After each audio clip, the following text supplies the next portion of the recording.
Assalamualaikum warahmatullahi wabarakatuh. Saya kadang-kadang dalam tafakkur bermohon, ya Allah, mudah-mudahan saya nggak nemuin kiamat beneran. Ngeri, nggak bisa kita bayangkan macam apa suasana seperti itu.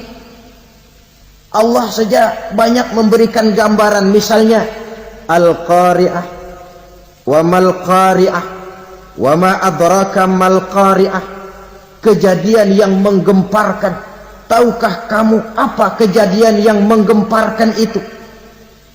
Yauma yakunun nasu kal farasil mabsus wa takunul jibalu kal ihnil manfus. Pada saat itu manusia berterbangan bagai kupu-kupu. Gunung berterbangan seperti kapas ditiup angin. Gunung saja macam kapas, konon lagi manusia. Kematian total, mulai semut sampai gajah mati, jin mati, iblis mati, malaikat mati. Malaikat saja mati. Saudara hadirin yang saya hormati, kematian total yang tanpa persiapan. Orang bilang, Pak, kalau mati bareng begitu yang repot malaikat maut dong ya. Cabut sana, cabut sini. Itu kalau menurut logika kita, mestinya begitu menurut logika. Tapi logika juga yang bilang nggak perlu serepot itu. Sebab untuk mematikan listrik di wilayah DKI, di wilayah Jakarta, nggak perlu tiap rumah didatengin matiin ya lama. Cukup dari kantor pusatnya saja PLN, tekan satu tombol, gelaplah seluruh Jakarta. Saudara hadirin yang saya hormati, kematian total. Lalu setelah kematian total, planet-planet juga mati, dalam arti tidak bergerak dan beredar. Angin mati, dalam arti tidak bertiup. Air mati, dalam arti tidak ada riak gelombang. Pokoknya semua mati. Kullu nafsin za'iqatul maut, semua yang bernafas mati. Dalam ayat lain, kullu man 'alaiha fan, semua yang ada di permukaan bumi fana. Yang kekal cuma Allah Subhanahu wa ta'ala. Yang paling belakang mati malaikat maut dan malaikat Israfil. Tapi mati juga sesuai dengan janji Allah. Menurut hadis Bukhari Muslim dari Abi Hurairah, masa tenggang waktu antara kematian total pada tiupan sangkakala pertama dengan proses kebangkitan pada tiupan sangkakala kedua 40 lamanya. Tidak dijelaskan oleh Abi Hurairah 40 jam, apa 40 hari, apa 40 tahun. Hadis-hadis cuma menyebutkan 40 saja. Sunyi alam, yang tinggal cuma Allah saja lagi. Ketika itu Allah berseru-seru, katanya, limanil mulkul yauma. Siapa para penguasa hari ini? Mana itu raja-raja dan penguasa yang dulu mengaku jadi Tuhan? Fir'aun. Mana Fir'aun sekarang? Yang dulu jadi raja, merasa berhasil, sombong, lalu tidak mau turun-turun dari kekuasaannya, sampai kepada puncak kekurang ajarannya mengangkat diri jadi Tuhan. Mana itu Fir'aun? Namrus. Mana sekarang Namrus? La ilaha illa ana. Ternyata tidak ada Tuhan lain selain daripada aku, kata Allah. Proses kemudian, saudara-saudara, turunlah hujan dari langit. 40 lamanya hujan itu.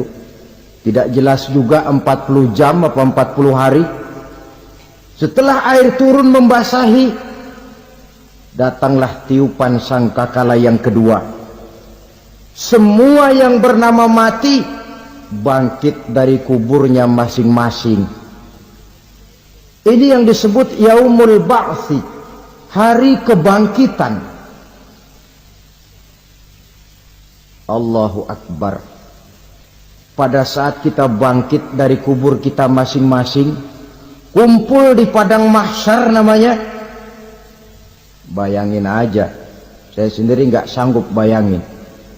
Manusia sejak zaman Adam sampai zaman kiamat kumpul bareng di tempat sama. Berapa banyaknya itu?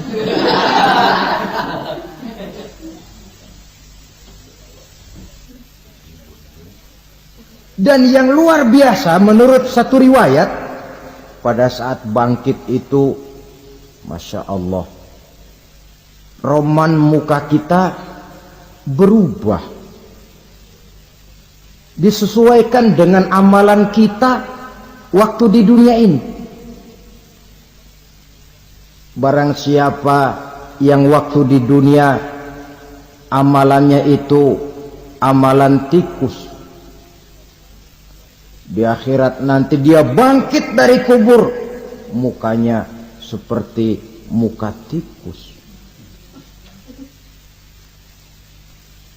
Gagah betul badannya, tapi mukanya seperti tikus. Kenapa? Amalannya waktu di dunia seperti amalan tikus.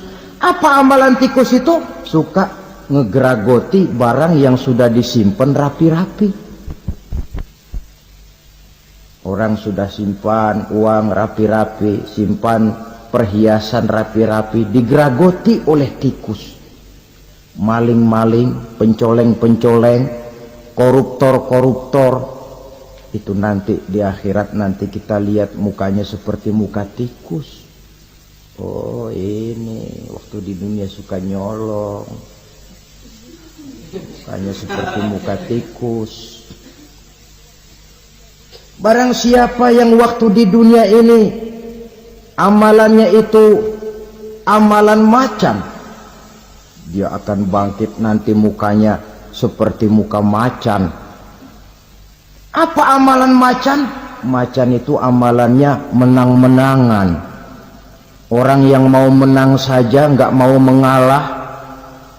Coba lihat di hutan, kenal hutan nggak? Di hutan, raja hutan di mana-mana pasti macan, betul kan? Betul. Padahal hutan belum pernah bikin pemilihan umum. Tapi macan tidak peduli ada pemilihan umum apa tidak, pokok saya raja. Sebab apa? Macan jadi raja itu bukan karena benar, tapi karena kuat jadi raja. Setelah dia jadi raja, rakyat hutan yang mesti dilindungi malah dimakan oleh raja macan. Kambing rakyat hutan dimakan oleh macan. Ayam rakyat hutan dimakan oleh macan.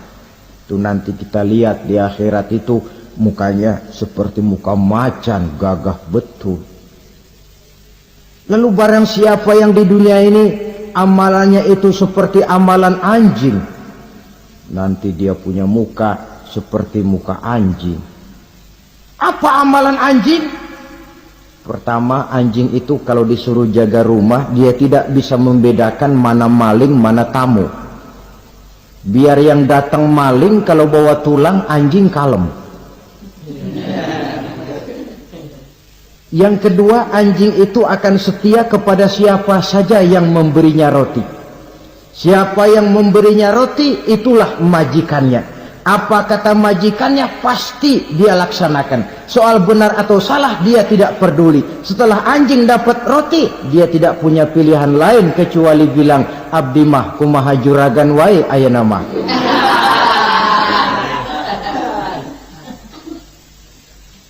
Saudara hadirin yang saya hormati, berkumpul di padang mahsyar, tiap orang sibuk dengan persoalannya masing-masing. Matahari waktu itu didekatkan oleh Allah, panas luar biasa. Ada yang saking panasnya itu mencucurkan peluh keringat sampai sebatas mata kakinya, ada yang keringatnya sampai sedengkulnya, ada yang keringatnya sampai sepusatnya, ada yang keringatnya mengalir sampai sebahunya, ada yang kelelap oleh keringatnya sendiri, sementara orang di sampingnya nggak apa-apa. Bergantung lagi amalan dia waktu di dunia ini. Saudara-saudara, sebagian orang dalam kepanikan padang mahsyar berombong-rombong datang mereka menghadap Nabi Adam. Ya Adam, anta abal bashar. Hai Adam, Tuhan adalah bapak moyang manusia. Kami sebentar lagi akan disidang, dimintakan pertanggungan jawab. Tolonglah kami, hai Adam. Kata Nabi Adam, jangankan nolongin sampean, saya sendiri tanggung jawab di hadapan Allah. Ketika dulu tidak boleh makan huldi, saya serobot. Sudahlah, urus diri masing-masing saja, nafsi. Begitu kata Nabi Nuh, begitu kata Nabi Ibrahim. Tiap orang bertanggung jawab sendiri-sendiri. Ketika itulah saudara-saudara, nikmatnya menjadi umat Nabi besar Muhammad sallallahu alaihi wasallam. Sebab apa? Walaupun menurut abjad kita ini umat paling belakang, karena paling belakang kita ini toh, karena Nabi Muhammad adalah Nabi akhir, tapi akan dihisap lebih dulu, lewat di atas sirat lebih dulu, masuk surga lebih dahulu ketimbang umat-umat belakangan. Ketika Rasul mendekati ajal, beliau tanyakan itu kepada malaikat Jibril. Malaikat Jibril berkata, Muhammad jangan khawatir, Allah sudah berjanji, inni haramtul jannata ala sairil anbiya hatta tadkhulaha anta wa haramtuha ala sairil umami hatta tadkhulaha ummatuka. Surga aku haramkan buat seluruh nabi kecuali kalau engkau Muhammad sudah masuk ke dalamnya, dan surga aku haramkan buat seluruh umat kecuali kalau umatmu Muhammad sudah masuk ke dalamnya.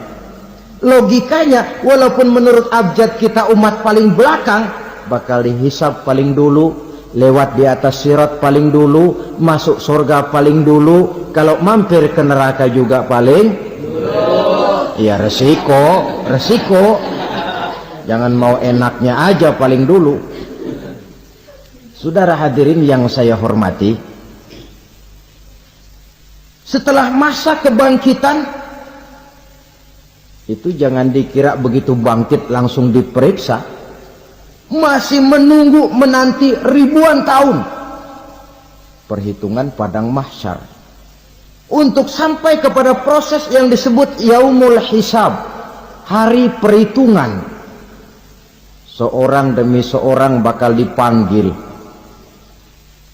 Bayangkan saja, kita se-RT saja di absen, kadang-kadang perlu waktu lama. Ini manusia sejak zaman Nabi Adam sampai datang hari kiamat, satu demi satu disidang di hadapan Qadhi Rabbul Jalil. Status sosial copot sudah waktu itu. Yang pernah jadi hartawan di situ tidak lagi kelihatan kehartawanannya. Yang pernah jadi jenderal tidak lagi dipanggil jenderalnya. Yang ustadz tidak lagi dipanggil al-mukarramnya. Seluruh status sosial selesai. Dipanggillah kita seorang demi seorang menghadap Qadhi Rabbul Jalil. Bagaimana proses penghisaban itu? Pertama, proses tanya jawab. Di antaranya ada hadis menyatakan, lan tazula qadama 'abdin yaumal qiyamah hatta yus'ala an arba'i khisalin.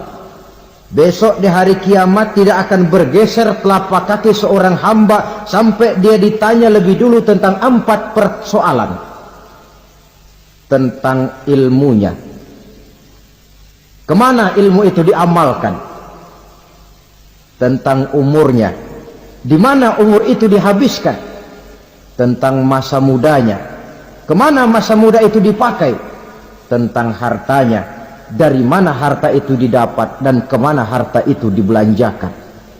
Ini termasuk proses tanya jawab.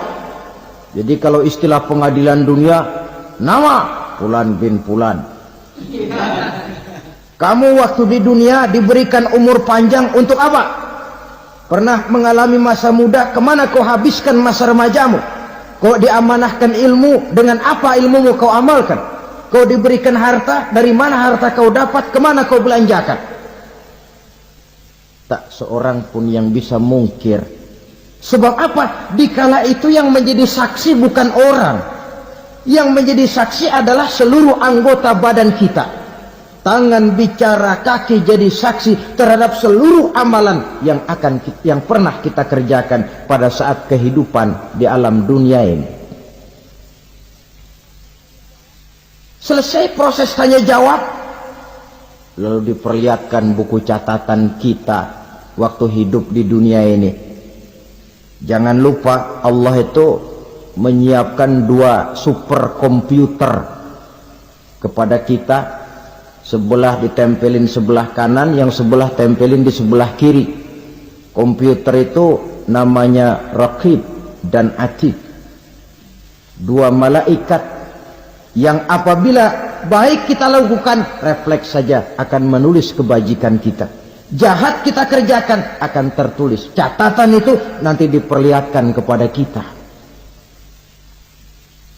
Waduh, alangkah malunya pada saat diperlihatkan catatan kita, buku rapot kita merah melulu.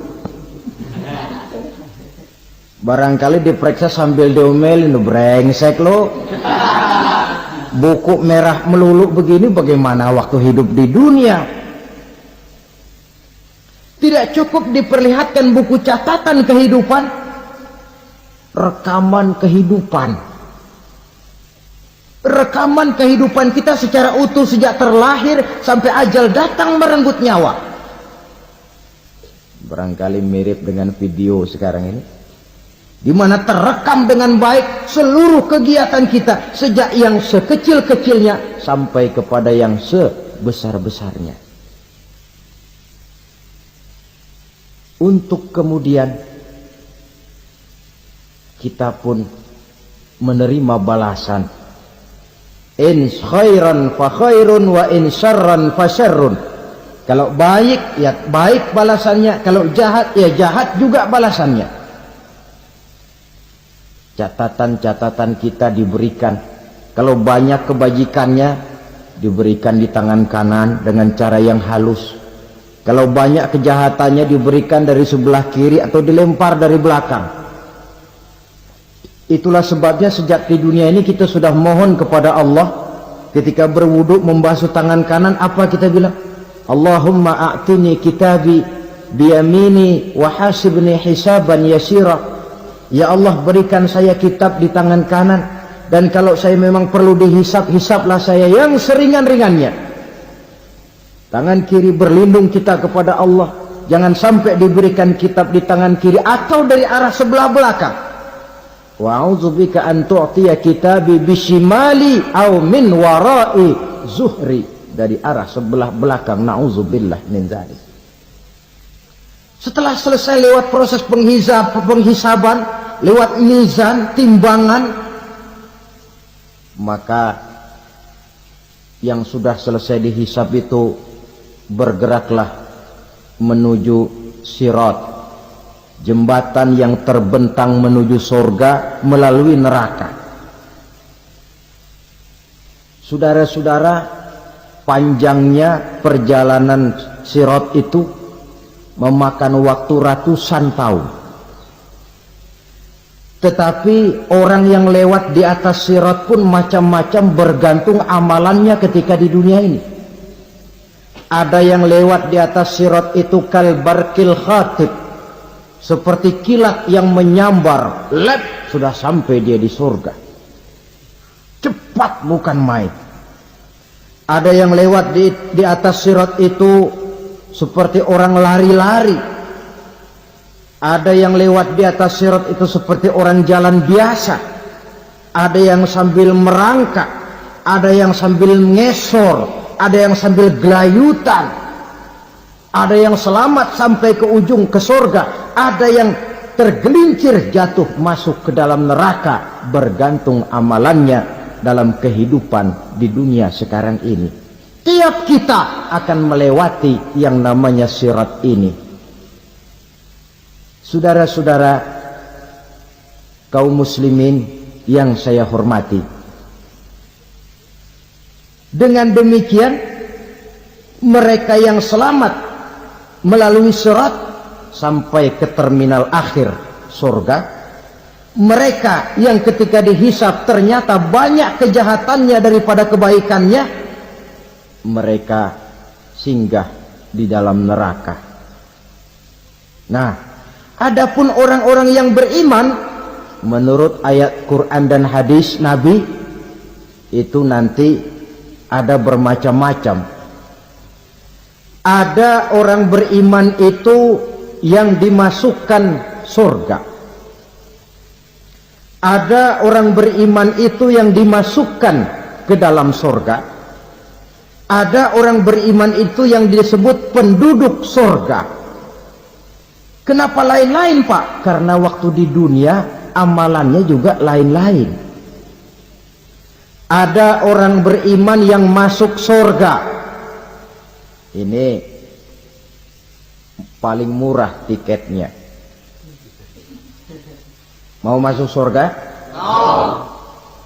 Kata Nabi begini, ma min abdin qala la ilaha illallah thumma mata ala dhalik illa dakhala al-jannah.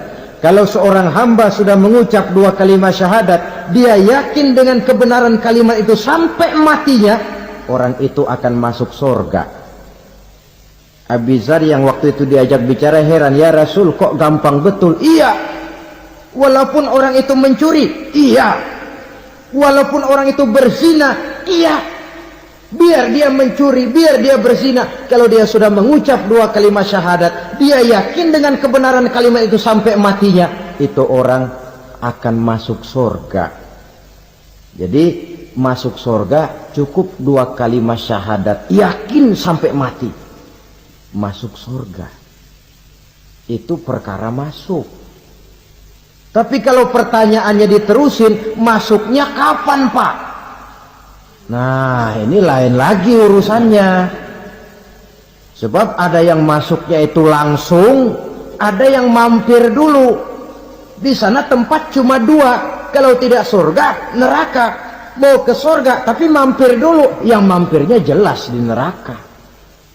Kenapa? Dalam hadis qudsi ada riwayat, nanti itu di akhirat, setelah Allah selesai mengatur penduduk surga masuk surga, yang neraka masuk neraka, Allah berkata kepada malaikat Malik, malaikat Malik, labaik ya Allah, itu bajingan-bajingan tengik, manusia-manusia durjana yang waktu di dunia tidak mau sujud, jauh dari ulama, gemar melakukan yang munkarat dan maksiat, hidup di tengah masyarakat selalu jadi bibit keonaran, kufur, sudah masuk neraka semua. Sudah ya Allah. Nah, kalau sudah, coba sekarang kamu masuk, Malik. Saya, iya, masuk neraka. Mau apa ya Allah? Kata Allah, akhriju minan nar man kana fi qalbihi misqala habatin min khardalin min iman. Kau masuk neraka, cari di dalam neraka orang-orang yang ada imannya walaupun kecil sebesar biji zarah, angkat mereka keluar. Masuk malaikat Malik ke neraka, cari orang yang ada imannya, korek-korek. Ya repot, udah pada gosong. Yang ada imannya diangkat ke atas, yang ada imannya diangkat ke atas, lalu dimandikan di Nahrul Hayat, namanya sungai kehidupan di akhirat nanti. Cakep lagi rupanya, bersih lagi wajahnya, apel di hadapan Allah. Kata Allah, bagaimana mas? Kapok nggak sampean? Kapok ya Allah. Nah, kalau kapok, idhab fadkhulil jannah, pergi masuk surga sana. Berangkat mereka ke surga, ketemu sama teman-temannya yang udah sampai lebih dulu, yang nggak pakai mampir lagi. Terjadi dialog Kata teman-temannya yang udah pada nyampe duluan, Mas, iya, emang baru sampai? Saya baru sampai. Memang mampir di mana dulu, Mas? Kita sudah lama sampai di surga. Saudara buka surah Al-Muddatsir ayat 34-35. Ma salakakum fis saqar? Kenapa kamu mampir di neraka Saqar?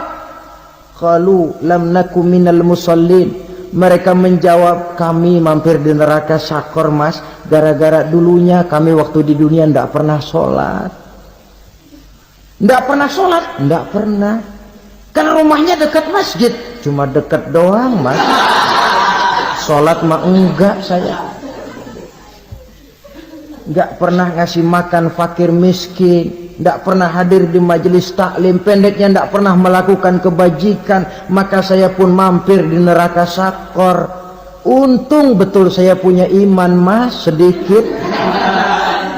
Waktu hidup di dunia dulu saya pernah mengucap 2 kalimat syahadat, sekali-kalinya waktu mau kawin. Masya Allah. Untung saja kawin, kalau nggak kawin polos.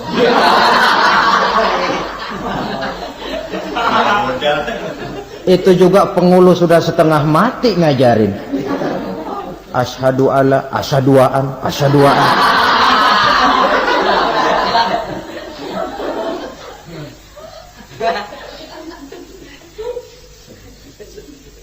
Ini namanya masuk surga, ada mampir dulu. Ada pula orang mukmin itu yang dimasukkan surga. Namanya dimasukkan kan terima beres. Saya masuk ke rumah, jalan sendiri, cari tempat sendiri. Saya dimasukkan ke dalam rumah, terima beres. Pokok ada di dalam, itu dimasukkan namanya. Nggak pakai mampir. Tapi tentu tiketnya lebih mahal ketimbang yang pertama tadi. Apa kata Allah? Innal ladzina amanu wa amilus salihat la ukaffiranna anhum sayyi'atihim wa la udkhilannahum jannah. Sesungguhnya orang-orang yang beriman kemudian beramal soleh, kami hapuskan segala dosa dan kesalahannya, kami masukkan mereka ke dalam surga. Lihat ayatnya, Allah yang memasukkan, kita yang dimasukkan. Tidak pakai transit, tidak usah mampir. Cuma tidak cukup syahadat, tidak cukup amanu, tapi diiringi dengan wa amilus salih. Iman, amal. Tidak cukup syahadat, lalu dibuktikan dia sholat, dia zakat, puasa, lalu dia melakukan berbagai macam kebajikan. Ini yang menyebabkan dia tidak pakai mampir di tempat yang bernama Saqar. Lalu ada pula orang mukmin itu yang disebut penduduk surga. Wah, ini sudah VIP ini. Ashabul jannah, penduduk surga. Siapa mereka? Kata Allah, innal ladzina amanu summa istaqamu fala khaufun 'alaihim wala hum yahzanun ulaika ashabul jannah hum fiha khalidun. Sesungguhnya orang-orang yang beriman lalu istiqamah, tetap dalam melaksanakan perintah Allah, tidak goyah, tidak labil tapi stabil, istiqamah, mereka tidak takut dan tidak bersedih hati. Merekalah penduduk surga. Iman, istiqamah. Tidak punya duit, sembahyang. Banyak duit, sembahyang. Miskin, sembahyang. Kaya, tetap sembahyang. Istiqamah. Kadang orang kalau susah rajin ke masjid, banyak duitnya ngelihat masjid melengos. Itu yang dibilang waktu miskin hamba Allah, setelah kaya jadi hamba harta. Bergeser, tidak ada nilai istiqomahnya.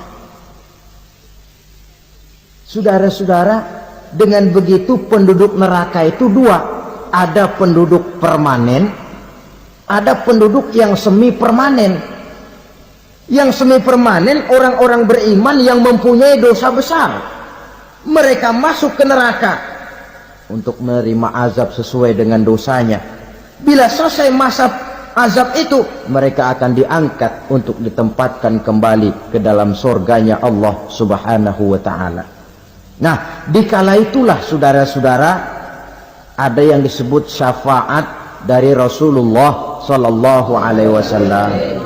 Tapi tentu jangan lupa syafaat ini ibarat kain menambal dia. Kita punya kain bolong-bolong sedikit, syafaat yang menambal. Sholat kita ada kurang dikit, sedekah kita ada campur riak dikit, amalan kita ada tidak karena Allah dikit, kita berharap syafaat.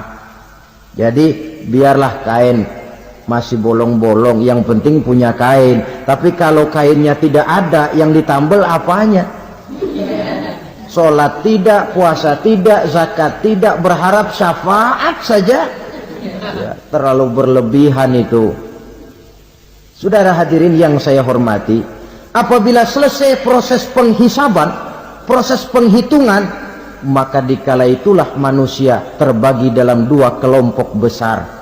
Fariqun fil jannah wa fariqun fis sa'ir. Sekelompok orang-orang beruntung yang masuk ke dalam surga, dan sekelompok lagi masuk ke dalam neraka. Akan memakan waktu untuk menceritakan sifat surga dan neraka, tapi insya Allah pada kesempatan pertemuan lain saya sampaikan. Namun sebagai gambaran umum cukuplah saya sampaikan sebuah hadis qudsi. Allah jelaskan, a'dadtu li'ibadiyas salihin ma la aynun ra'at wa la uzunun sami'at wa la khatara fi qalbil bashar. Aku sediakan buat hamba-hambaku yang soleh, yang tidak pernah terlihat oleh mata, tidak pernah terdengar oleh telinga, dan belum pernah terdetik dalam hati manusia. Jadi kenikmatan surga belum pernah dilihat mata, belum pernah didengar telinga, belum pernah terdetik dalam hati. Pedihnya azab neraka belum pernah terlihat mata, belum pernah terdengar telinga, belum pernah terdetik dalam hati. Saudara hadirin yang saya hormati, oleh karena itu sebagai uraian akhir daripada kiamat ini, marilah sama-sama kita memanfaatkan hidup dengan sebaik-baiknya supaya jangan timbul penyesalan di hari kemudian nanti. Mudah-mudahan kita seluruhnya diselamatkan Allah dari azab neraka dan mendapat surga dan ridhonya. Sekian dan demikianlah pertemuan kita kali ini. Terima kasih banyak atas segala perhatian. Mohon maaf atas segala kekurangan. Usikum wa nafsi bitaqwallah. Wassalamualaikum warahmatullahi wabarakatuh.